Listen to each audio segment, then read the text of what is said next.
नमस्कार मित्रो, आज आपण बँकांचे विविध प्रकार व त्यांची महत्त्वाची वैशिष्ट्ये याविषयी चर्चा करणार आहोत. विद्यार्थी मित्रो, भारतातच नव्हे तर जगातील अनेक वेगवेगळ्या देशांचा विचार करता त्या देशामध्ये अनेक वेगवेगळ्या प्रकारच्या बँकिंग संस्था या कार्यरत असल्याचे आपणास दिसून येईल. तथापि देशपरत्वे हे बँकांचे प्रकार व त्यांची कार्यपद्धती यामध्ये तफावत देखील आपणास दिसून येईल. आज आपण भारतात ज्या वेगवेगळ्या प्रकारच्या बँकिंग संस्था कार्यरत आहेत त्यांच्याविषयी माहिती घेणार आहोत. या चार्टच्या माध्यमातून आपणास काही महत्त्वाचे बँकांचे प्रकार या ठिकाणी दिसून येतील.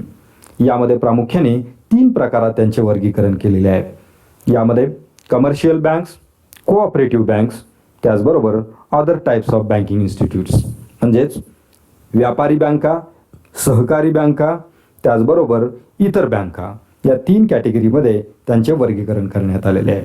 त्यामधील पहिले वर्गीकरण म्हणजे व्यापारी बँका. व्यापारी बँकांच्यामध्ये पहिला आणि महत्त्वाचा भाग येतो तो म्हणजे public sector banks. Public sector banks किंवा त्यास आपण नॅशनलाइज्ड बँक्स असेही म्हणतो. अर्थात पब्लिक सेक्टर बँक ही त्या ठिकाणी एक अम्ब्रेला टर्म आहे. तथापि नॅशनलाइज्ड बँक हा त्याच्यामधला एक सब पार्ट आहे. म्हणजेच ज्या बँकिंग संस्था भारत सरकार किंवा देशातील केंद्र सरकारच्या मालकीच्या बँकिंग संस्था आहेत त्यास आपण पब्लिक सेक्टर बँक किंवा भारत सरकारच्या मालकीच्या बँकिंग संस्था असे म्हणू शकतो. या अशा बँका असतात की ज्यांचे बहुतांश भांडवल म्हणजेच 50% अधिक भांडवल हे भारत सरकारच्या मालकीचे आहे. या बँकांचे नियंत्रण देशातील शासनाकडून हे केले जात असते. त्यांची ध्येय धोरणे देखील शासनाच्या निर्णयाने प्रभावित झालेली असतात. दुसरा प्रकार म्हणजे फॉरेन बँक.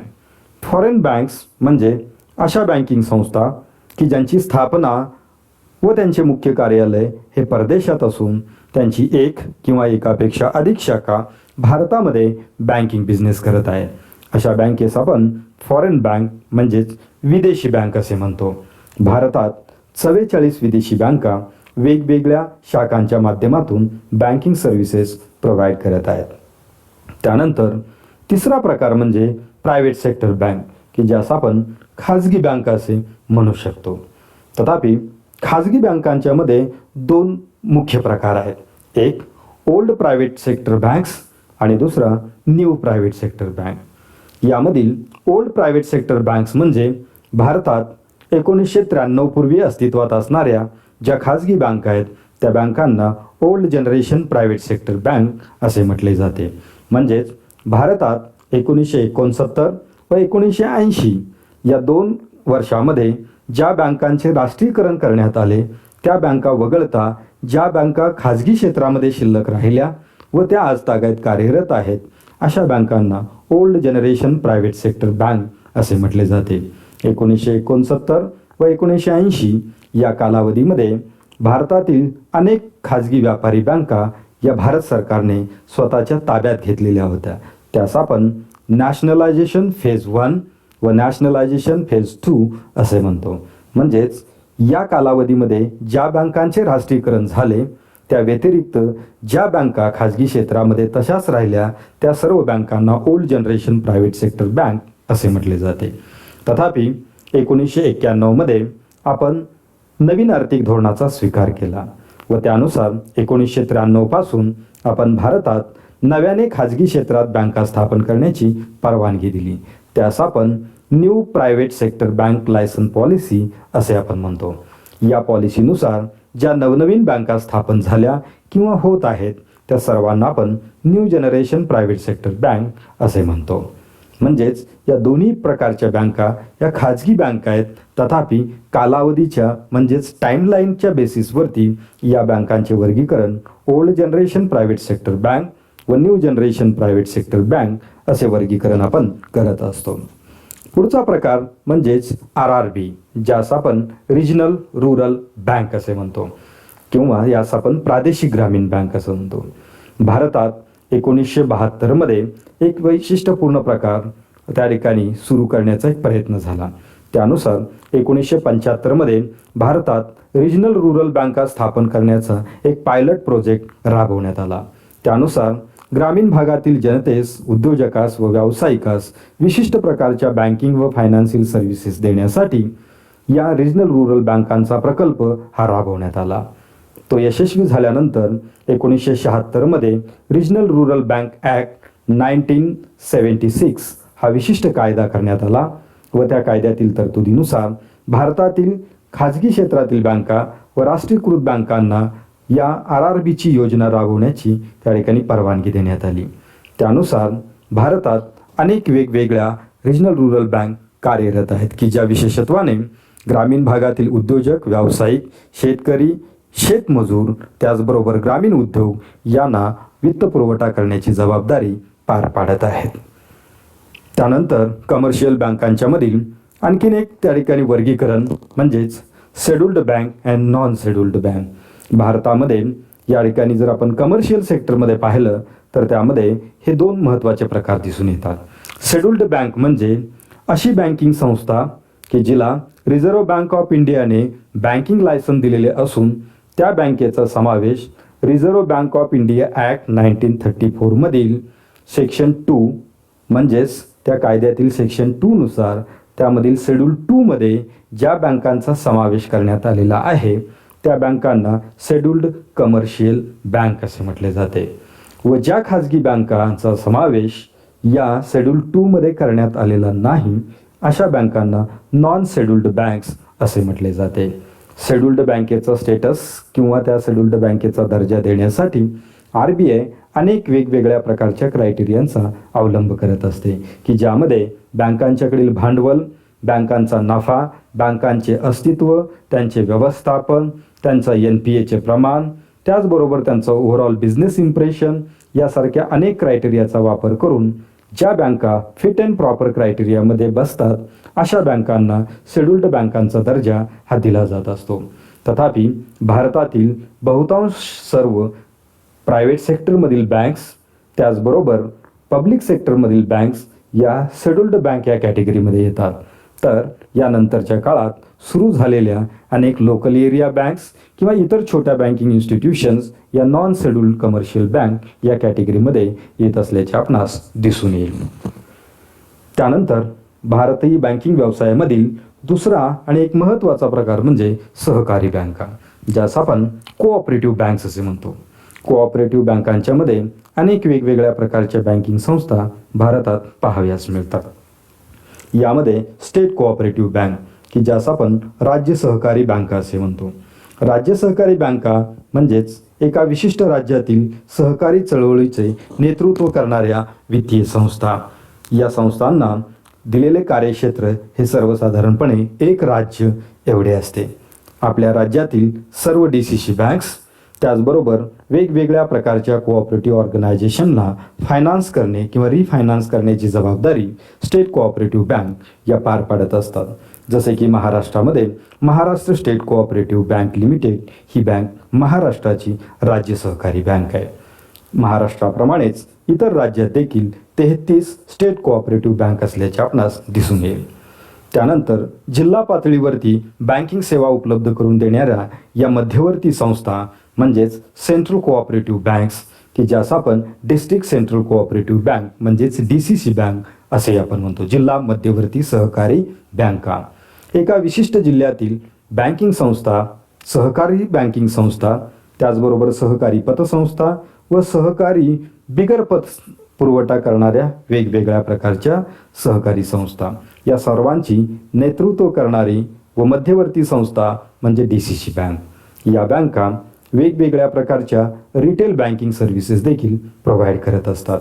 त्याचबरोबर जिल्ह्यातील विकास सोसायट्या व वेगवेगळ्या सहकारी संस्थांना अर्थसहाय्य करण्याचे कार्य देखील करत असतात. भारतातील सर्व प्रकारच्या DCC बँक ज्या सर्व राज्यामध्ये कार्यरत असणाऱ्या वेगवेगळ्या जिल्ह्यातील DCC बँक ह्या रिझर्व्ह बँक ऑफ इंडियाच्या संबंधित की ज्या लायसन्सिंग प्रोव्हिजन्स आहेत या लायसन्सिंग प्रोव्हिजननुसार लायसन प्राप्त या बँक्स असतात. भारतात अशा बँकिंग संस्था किंबहुना सर्व प्रकारच्या सहकारी बँकांना परवाना देण्यासाठी बँकिंग रेग्युलेशन ॲक्ट 1949 यामध्ये 1965 मध्ये काही अमेंडमेंट्स करण्यात आल्या. या 65 मधील अमेंडमेंटनुसार भारतात सहकारी बँकांना बँकिंग लायसन देण्याचे धोरण रिझर्व्ह बँकेने सुरू केलेले आहे. त्यानुसार state cooperative bank, DCC bank व इतर सहकारी बँकांना बँकिंगचा परवाना हा दिला जात असतो. तथापि देशातील वेगवेगळ्या सहकारी पतसंस्था, त्यामध्ये प्रामुख्याने शेती सहकारी पतसंस्था व बिगर शेती सहकारी पतसंस्था यांना मात्र बँकिंग लायसन दिलेले नसते. त्यामुळे बँकिंग इन्स्टिट्यूट्स या कॅटेगरीमध्ये त्यांचा समावेश हा केला जात नाही. मात्र DCC bank, state cooperative bank, urban cooperative bank यांना मात्र बँकिंग लायसन दिलेले असल्यामुळे त्यांचा समावेश बँकिंग इन्स्टिट्यूट्स या कॅटेगरीमध्ये केला जातो. त्यानंतर सहकारामधील तिसरा बँकिंग प्रकार म्हणजेच urban cooperative banks. Urban cooperative banks म्हणजेच शहरी भागातील लोकांना वेगवेगळ्या प्रकारच्या वित्तीय सेवा देण्यासाठी सहकारी तत्वावरती स्थापन झालेल्या या बँकिंग संस्था असतात. प्रामुख्याने बिगर शेती कार्यासाठी वित्तपुरवठा करण्याची जबाबदारी या अर्बन कोऑपरेटिव्ह बँकांच्यावरती असते. या बँकांच्यामध्ये देखील अनेक वेगवेगळे प्रकार व उपप्रकार दिसून येतात. त्यामध्ये सर्व प्रकारच्या सभासदांना किंवा ग्राहकांना बँकिंग सेवा देणाऱ्या सर्वसाधारण अर्बन कोऑपरेटिव्ह बँक व दुसरा प्रकार म्हणजे salary earners urban cooperative bank. या एक वैशिष्ट्यपूर्ण अर्बन कोऑपरेटिव्ह बँक्स असून विशिष्ट समुदायातील लोकांच्यासाठी बँकिंग सेवा, त्यामध्ये ठेवी स्वीकारणे, कर्ज पुरवठा करणे व इतर बँकिंग फॅसिलिटी प्रोव्हाइड करण्याचे कार्य करत असतात. म्हणजेच अर्बन कोऑपरेटिव्ह बँकांच्यामध्ये सर्वसाधारण दोन उपप्रकार दिसून येतात.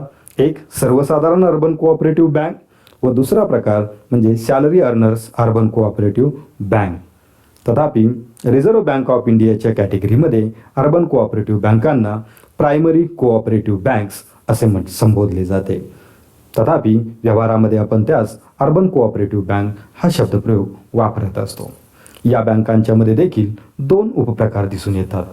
ज्या अर्बन कोऑपरेटिव्ह बँकांना रिझर्व्ह बँक ऑफ इंडियाने RBI ॲक्ट शेड्यूल 2 मध्ये समाविष्ट केलेला आहे त्यास आपण शेड्यूल्ड अर्बन कोऑपरेटिव्ह बँक्स असे म्हणतो व ज्यांचा समावेश RBI ॲक्ट शेड्यूल 2 मध्ये केलेला नाही अशा अर्बन कोऑपरेटिव्ह बँकांना non scheduled urban cooperative banks असे म्हटले जाते.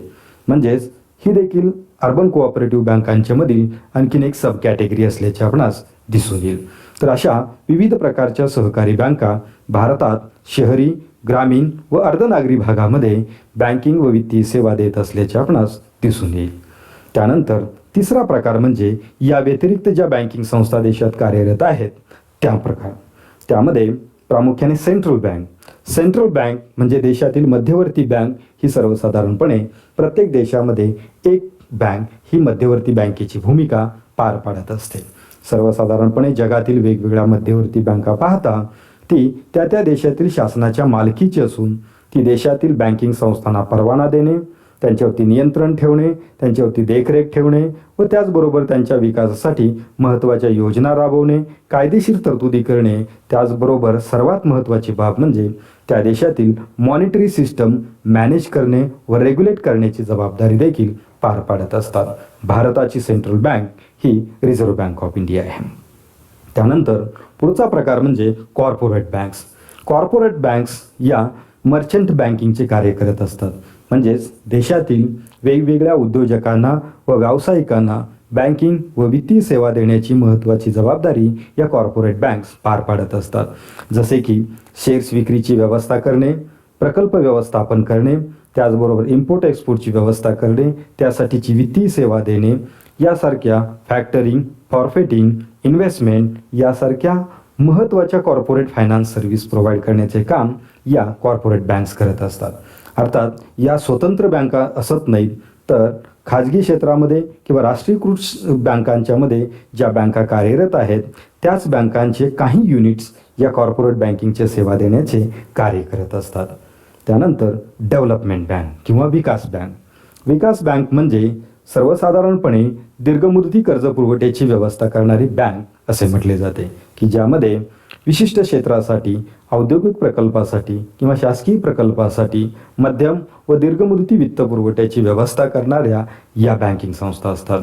तथापि यांना RBI कडून बँकिंग परवाना प्राप्त झालेला नसतो. म्हणजेच यामधील बहुतांश बँकिंग संस्था या भारतातील स्वतंत्र कायदेशीर तरतुदीनुसार स्थापन झालेल्या असतात. जसे की IDBI. IDBIसाठी industrial development bank of India act 1964.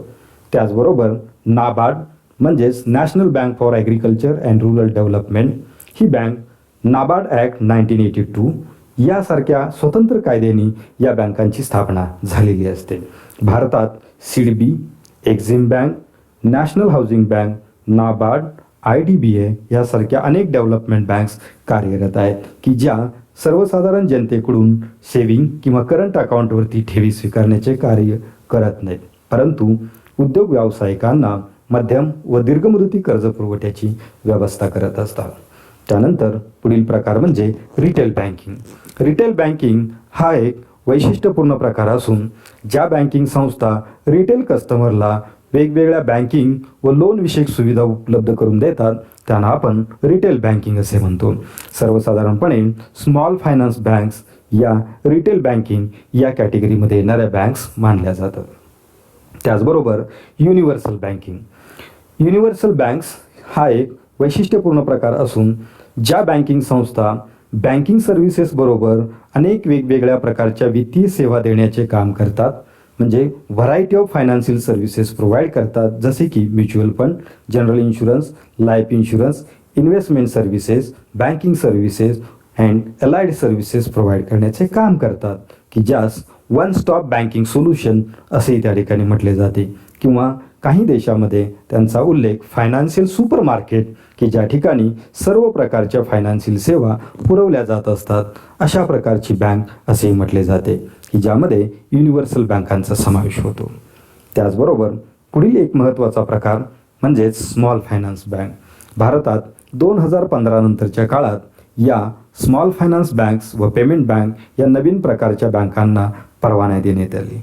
यामध्ये स्मॉल फायनान्स बँक्स या छोट्या रकमेच्या कर्ज पुरवठा करणाऱ्या बँकिंग संस्था मानल्या जातात की ज्या जनतेकडून ठेवी स्वीकारण्याचे कार्य करतात. त्याचबरोबर त्या ठिकाणी सर्वसाधारण कर्जदाराला, लघु उद्योजकांना, छोट्या व्यावसायिकांना, शेतकऱ्यांना कर्ज पुरवठा करण्याची व्यवस्था करत असतात. त्याचबरोबर पेमेंट बँक्स. पेमेंट बँक ही एक पार्शियल बँकिंग सिस्टम असून त्यांना फुल फ्लेज्ड बँकिंग परवाना नसतो, म्हणजेच पेमेंट बँकिंग संस्था या जनतेकडून फक्त सेविंग व करंट अकाउंटवरती डिपॉझिट्स कलेक्ट करू शकतात. त्यांना रेकरिंग अकाउंट व टाईम डिपॉझिट किंवा फिक्स डिपॉझिट अकाउंटवरती रक्कम संकलित करण्याचे अधिकार नसतात. त्याचबरोबर या बँकिंग संस्था केवळ पेमेंट सर्व्हिसेस प्रोव्हाइड करण्याची जबाबदारी पार पाडतात की ज्यांना कर्ज पुरवठा करण्याचे अधिकार हे देण्यात आलेले नाहीत. म्हणजेच पेमेंट बँक केवळ सेविंग व करंट अकाउंटवरती ठेवी संकलित करतात, पेमेंट सर्व्हिसेस उपलब्ध करून देतात, परंतु क्रेडिट कार्डची सुविधा देत नाहीत. त्याचबरोबर जनतेला कर्ज व अग्रिमी देण्याची सुविधा देत नसतात. तथापि या बँका संकलित केलेल्या निधीमधून वेगवेगळ्या प्रकारच्या गव्हर्नमेंट सिक्युरिटी व प्रायव्हेट सिक्युरिटीमध्ये इन्व्हेस्टमेंट करू शकतात. त्याचबरोबर इतर संस्थांच्या मदतीने insurance services, mutual fund services, investment consultancy, pension services यासारख्या वेगवेगळ्या वित्तीय सेवा उपलब्ध करून देऊ शकतात. म्हणजेच पेमेंट बँक्स हा भारतातील एक वैशिष्ट्यपूर्ण प्रकार आहे. त्याचबरोबर भारतात आणखीन एक विशिष्ट प्रकारच्या बँका काम करतात की ज्यांना आपण लोकल एरिया बँक्स म्हणजेच लॅब असे म्हणतो. लोकल एरिया बँक्स म्हणजेच खाजगी क्षेत्रातील या अशा बँका की ज्यांचे कार्यक्षेत्र सर्वसाधारणपणे एक जिल्ह्या एवढे असते. तथापि ज्या लोकल एरिया बँकांची क्षमता उत्तम आहे अशा लोकल एरिया बँकेस लगतच्या परिसरातील 3 जिल्ह्या इतके कार्यक्षेत्र हे दिले जाऊ शकते. या संस्था मायक्रो फायनान्स इन्स्टिट्यूशन प्रमाणे कार्यरत असतात की ज्या जनतेकडून ठेवी स्वीकारणे व त्यांना कर्ज पुरवठा करण्याच्या सेवा देत असतात. तथापि त्यांना फार मोठ्या प्रमाणात शाखा विस्तार हा करता येत नाही. म्हणजेच या स्मॉल बँक्स या कॅटेगरीमधल्या या बँकिंग संस्था असतात. सध्या भारतात केवळ 3 लोकल एरिया बँक शिल्लक राहिलेले आहेत. त्यामधील काही बँका मायक्रो फायनान्स इन्स्टिट्यूशन किंवा स्मॉल फायनान्स बँकेमध्ये रूपांतरित होण्याच्या तयारीमध्ये असल्याचे आपणास दिसून येते. महाराष्ट्रामध्ये अशी एकमेव बँक असून ती कोल्हापूर येथे सुभद्रा बँक या नावाने कार्यरत आहे. विद्यार्थी मित्रो, भारतात अशा अनेक वेगवेगळ्या प्रकारच्या बँकिंग संस्था त्यामध्ये कमर्शियल बँक्स, कोऑपरेटिव्ह बँक्स व इतर वेगवेगळ्या प्रकारच्या बँकिंग संस्था विविध प्रकारच्या बँकिंग व वित्तीय सेवा देत असल्याचे आपणास दिसून येईल. धन्यवाद.